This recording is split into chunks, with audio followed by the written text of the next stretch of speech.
بسم اللہ الرحمن الرحیم۔ السلام علیکم ورحمۃ اللہ وبرکاتہ۔ عزیز دوستو، آج ہم تلاش کریں گے صحیح بخاری میں کتاب الصلاۃ میں نماز کا کتاب ہے، اس میں تلاش کریں گے نماز کی جو نیت انسان کرتے ہیں، اکثر لوگ کرتے ہیں، امام کے پیچھے ہوں یا امام کے علاوہ ہوں یا اکیلا بندہ نماز پڑھتا ہو، کیا وہ جو نیت کی جاتی ہے، نیت کے الفاظ صحیح بخاری میں موجود ہیں؟ آئیے ہم دیکھتے ہیں، کتاب الصلاۃ کھولتے ہیں، اس کے بعد اس کے باب کھولتے ہیں، اس کے باب دیکھتے ہیں کیا ان میں کوئی امام بخاری رحمہ اللہ نے کوئی ایسا باب باندھا ہے جس میں نماز کی نیت کا بیان ہو۔ سب سے پہلے ہمارے ہاں یہ پڑھا ہوا ہے کتاب الصلاۃ، کتاب نماز کے احکام و مسائل۔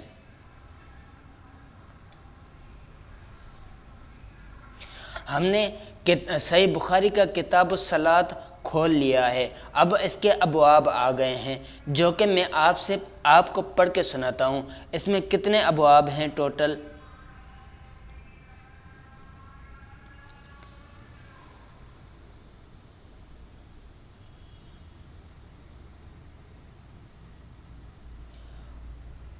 کتاب الصلاۃ کے ابواب ہیں صحیح بخاری میں ٹوٹل ابواب 109 ہیں۔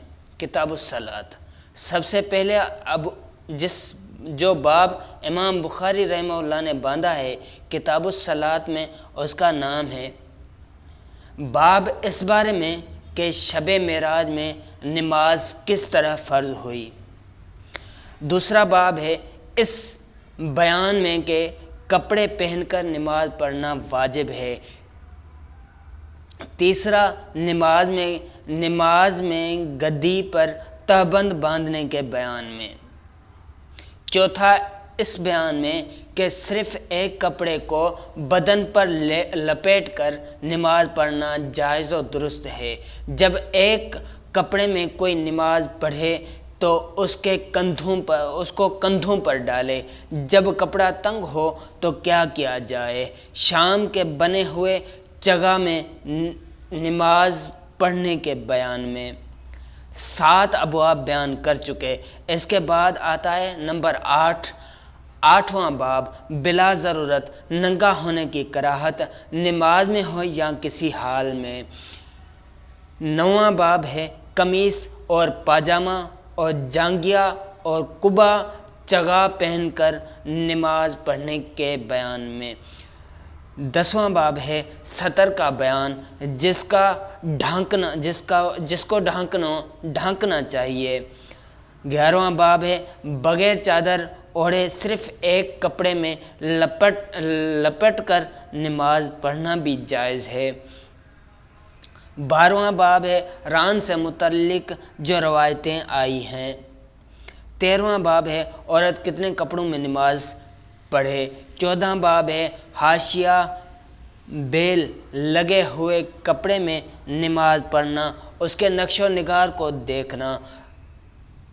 15واں باب ہے ایسے کپڑے میں اگر کسی نے نماز پڑھی جس پر سلیب یا مورتیاں بنی ہوں تو نماز فاسد ہوگی یا نہیں، ان کی ممانعت کا بیان۔ 16واں باب ہے جس نے ریشم کے کوٹ میں نماز پڑھی پھر اسے اتار دیا۔ 17واں باب ہے سرخ رنگ کے کپڑے میں نماز پڑھنا۔ 18واں باب ہے چھت، ممبر، لکڑی پر نماز پڑھنے کے بارے میں۔ 19واں باب ہے جب سجدے میں آدمی کا کپڑا اس کی عورت سے لگ جائے تو کیا حکم ہے۔ 20واں باب ہے بوریے پر نماز پڑھنے کا بیان۔ 21واں باب ہے کھجور کی چٹائی پر نماز پڑھنا۔ 22واں باب ہے بچھونے پر نماز پڑھنا جائز ہے۔ 23واں باب ہے سخت گرمی میں کپڑے پر سجدہ کرنا جائز ہے۔ 24واں باب ہے جوتوں سمیت نماز پڑھنا جائز ہے۔ 25واں باب ہے موزے پہنے ہوئے نماز پڑھنا جائز ہے۔ 26واں باب ہے جب کوئی پورا سجدہ نہ کرے تو اس کی نماز کے متعلق کیا فتویٰ ہے۔ 27واں باب ہے سجدے میں اپنی بغلوں کو کھلی رکھیں اور اپنی پسلیوں سے ہر دو کونیوں کو جدا رکھیں۔ 28واں باب ہے قبلہ کی طرف منہ کرنے کی فضیلت۔ 29واں باب ہے مدینہ اور شام والوں کے قبلے کا بیان اور مشرق کا بیان۔ 30واں باب ہے اللہ عز و جل کا ارشاد کہ مقام ابراہیم کو نماز کی جگہ بناؤ۔ 31واں باب ہے ہر مقام اور ہر ملک میں مسلمان جہاں بھی رہے نماز میں قبلے کی طرف منہ کرے۔ 32واں باب ہے قبلہ سے متعلق مزید احادیث اور جس نے یہ کہا کہ اگر کوئی بھول سے قبلے کے علاوہ کسی دوسری طرف منہ کر کے نماز پڑھ لے تو اس پر نماز کا لوٹانا واجب نہیں ہے۔ 33واں باب ہے مسجد میں تھوک لگا ہو تو ہاتھ سے اس کا خرچ ڈالنا ضروری ہے۔ 34واں باب ہے مسجد میں رینٹ کو کنکری سے خرچ ڈالنا۔ 35واں باب ہے اس بارے میں کہ نماز میں اپنے دائیں طرف نہ تھوکنا چاہیے۔ 36واں باب ہے بائیں طرف یا بائیں پاؤں کے نیچے تھوکنے کے بیان میں۔ 37واں باب ہے مسجد میں تھوکنے کا کفارہ۔ 38واں باب ہے مسجد میں بلغم کو مٹی کے اندر چھپا دینا ضروری ہے۔ 29واں باب جب تھوک کا غلبہ ہو تو نمازی اپنے کپڑے کے کنارے میں تھوک لے۔ 40واں باب ہے امام لوگوں کو یہ نصیحت کرے کہ نماز پوری طرح پڑھیں اور قبلہ کا بیان۔ 41واں باب ہے اس بارے میں کہ کیا یوں کہا جا سکتا ہے کہ یہ مسجد فلاں خاندان والوں کی ہے۔ 42واں باب ہے مسجد میں مال تقسیم کرنا، مسجد میں کھجور کا خوشہ لٹکانا۔ 43 باب ہے جسے مسجد میں کھانے کے لیے کہا جائے وہ اسے قبول کر لے۔ 44واں باب ہے مسجد میں فیصلے کرنا اور مردوں اور عورتوں خاوند بیوی کے درمیان لعان کرنا جائز ہے۔ 45واں باب اس بارے میں کہ جب کوئی کسی کے گھر میں داخل ہو تو کیا جس جگہ وہ چاہے وہاں نماز پڑھ لے یا جہاں اسے نماز پڑھنے کے لیے کہا جائے وہاں پڑھے اور فالتو سوال و جواب نہ کرے۔ 46واں باب اس بیان میں کہ 46واں باب اس بیان میں کہ بوقت ضرورت گھروں میں جائے نماز مقرر کر لینا جائز ہے۔ 47واں باب ہے مسجد میں داخل ہونے اور دوسرے کاموں میں بھی دائیں طرف سے ابتدا کرنے کے بیان میں۔ 48واں باب کیا دور جاہلیت مشرکوں کی قبروں کو کھود ڈالنا ان کی جگہ مسجد بنانا درست ہے۔ 49واں باب ہے بکریوں کے باڑوں میں نماز پڑھنا۔ 50واں باب ہے اونٹوں کے رہنے کی جگہ میں نماز پڑھنا۔ 41واں باب ہے اگر کوئی شخص نماز پڑھے اس کے آگے تنور یا آگ یا کوئی چیز ہو جسے مشرک پوجتے ہیں لیکن اس نمازی کی نیت محض عبادت الہی ہو تو نماز درست ہے۔ 52 باب ہے مقبروں میں نماز پڑھنے کی کراہت کے بیان میں۔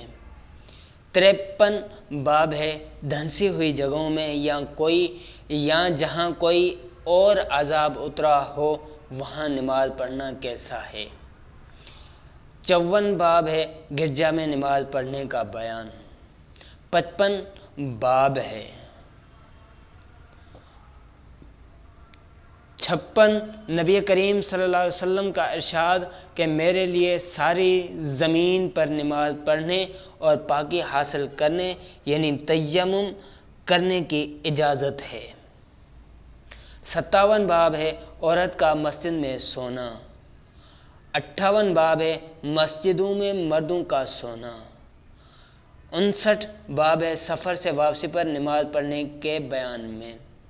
60 باب ہے جب کوئی مسجد میں داخل ہو تو بیٹھنے سے پہلے 2 رکعت نماز پڑھنی چاہیے۔ 61 باب ہے مسجد میں ریاح ہوا خارج کرنا۔ 62 باب ہے مسجد کی عمارت۔ 63 باب ہے مسجد بنانے میں مدد کرنا یعنی اپنی جان و مال سے حصہ لینا کار ثواب ہے۔ 64 باب ہے بڑھی اور کاریگر سے مسجد کی تعمیر میں اور ممبر کے تختوں کو بنوانے میں مدد حاصل کرنا جائز ہے۔ 65 باب ہے جس نے مسجد بنائی اور اس کے اجر و ثواب کا بیان۔ 66 باب ہے جب کوئی مسجد میں جائے تو اپنے تیر کے پھل کو تھامے رکھے تاکہ کسی نمازی کو تکلیف نہ ہو۔ 67 باب ہے مسجد میں تیر وغیرہ لے کر گزرنا۔ 68 باب ہے مسجد میں شعر پڑھنا کیسا ہے۔ 69 باب ہے چھوٹے چھوٹے نیزوں بالوں سے مسجد کے کھیلنے والوں کے بیان میں۔ 70واں باب ہے مسجد کے ممبر پر مسائل خرید و فروخت کا ذکر کرنا درست ہے۔ 71 باب ہے قرض کا تقاضا اور قرض دار کا مسجد تک پیچھا کرنا۔ 72 باب ہے مسجد میں جھاڑو دینا اور وہاں کے چھتڑے کوڑے کرکٹ لکڑیوں کو چن لینا۔ 78 باب ہے مسجد میں شراب کی سوداگری کی حرمت کا اعلان کرنا۔ مسجد کے لیے خادم مقرر کرنا۔ 75 قیدی یا قرض دار جیسے مسجد میں باندھ دیا گیا ہو۔ 76 جب کوئی شخص اسلام لائے تو اس کو غسل کرانا اور قیدی کو مسجد میں باندھنا۔ 77 مسجد میں مریضوں وغیرہ کے لیے خیمہ لگانا۔ 78 باب ہے ضرورت سے مسجد میں اونٹ لے جانا۔ 79 باب ہے 80 باب مسجد میں کھڑکی اور راستہ رکھنا۔ 81 باب ہے کعبہ اور مسجد میں دروازے اور زنجیر رکھنا۔ 82 باب ہے مشرک کا مسجد میں داخل ہونا کیسا ہے۔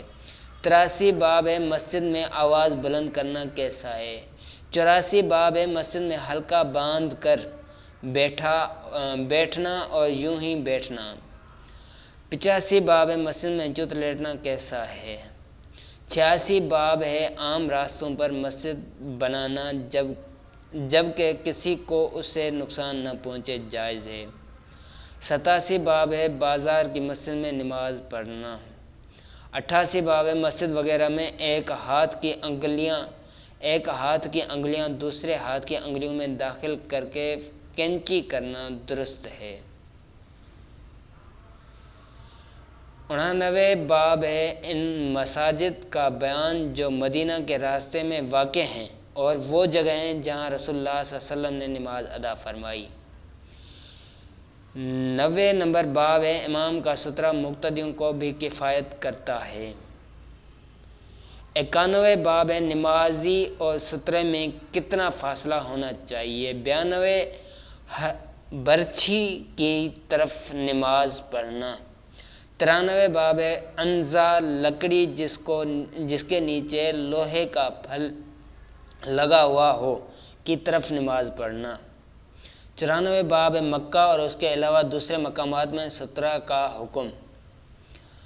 95 باب ہے ستونوں کی آڑ میں نماز پڑھنا۔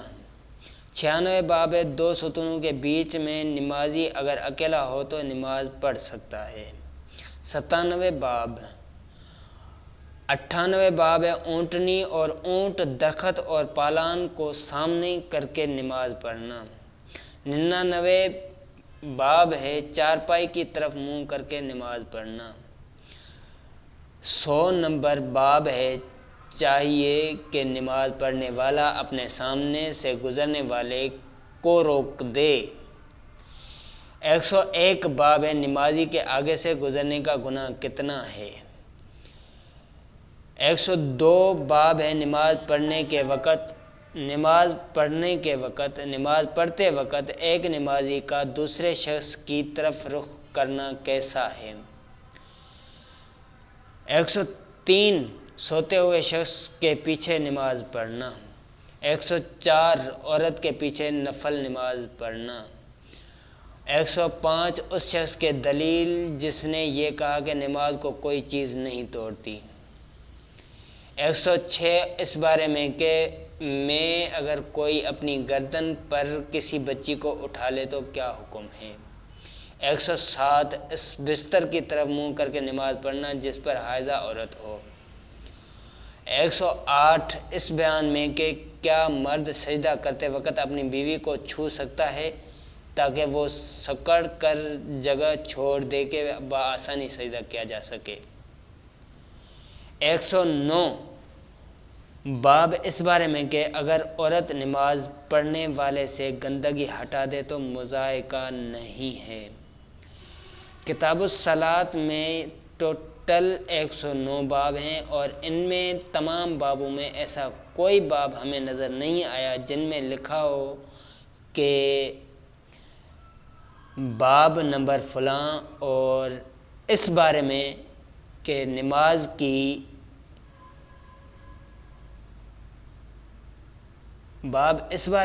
نماز کی نیت کی جائے اور یہ الفاظ ہیں۔ ایسا کوئی باب ہمیں میسر نہیں آیا صحیح بخاری شریف میں۔